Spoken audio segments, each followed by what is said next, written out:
তৈরি করা হবে কচুরলতি। এখানে জিরা আছে, জিরা বাটা, পেঁয়াজ, কাঁচামরিচ, হলুদ, এখানে আদা রসুন। লতিটাকে সুন্দর করে বেছে ধুয়ে নেওয়া হয়েছে। এই যে এখানে আছে আদা রসুন জিরের সাথে বাটা হইতেছে।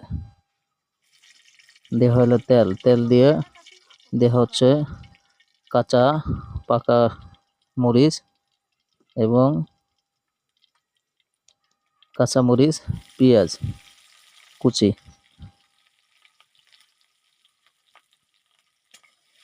তেলে একটু ভাজা ভাজা করে,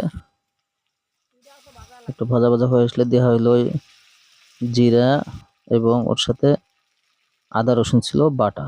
দেওয়া হলো একটু হলুদ। এখন এটাকে তেলে একটু ভাজা ভাজা করে নিতে হবে। এই যে দেখেন ভাজা ভাজা হয়ে গেছে, প্রায় কষানোর পরে তেল ছেড়ে দিছে। এখন দেওয়া হবে পানি। এটা দেওয়ার মধ্যে 5 মিনিটের মধ্যে কষানো হবে।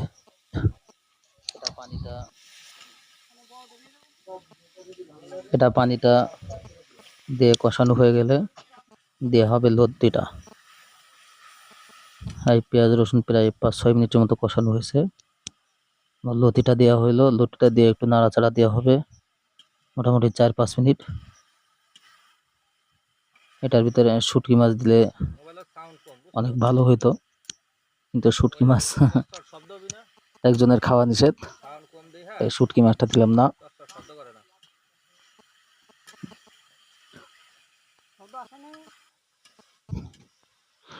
লতিটা মোটামুটি 10-12 মিনিটের মতো পানি দিয়ে প্রথমে হাইট করা হবে, পরে হালকা হিটে চুলার উপর রেখে দেওয়া হবে। লার্কি চুলা রান্না গ্রামগঞ্জে।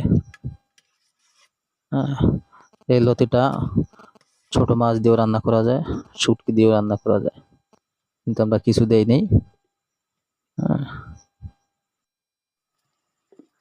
কিন্তু তারপরে খেতে অনেক মজা লাগছে, কারণ বয়সটা দেওয়া হয়েছে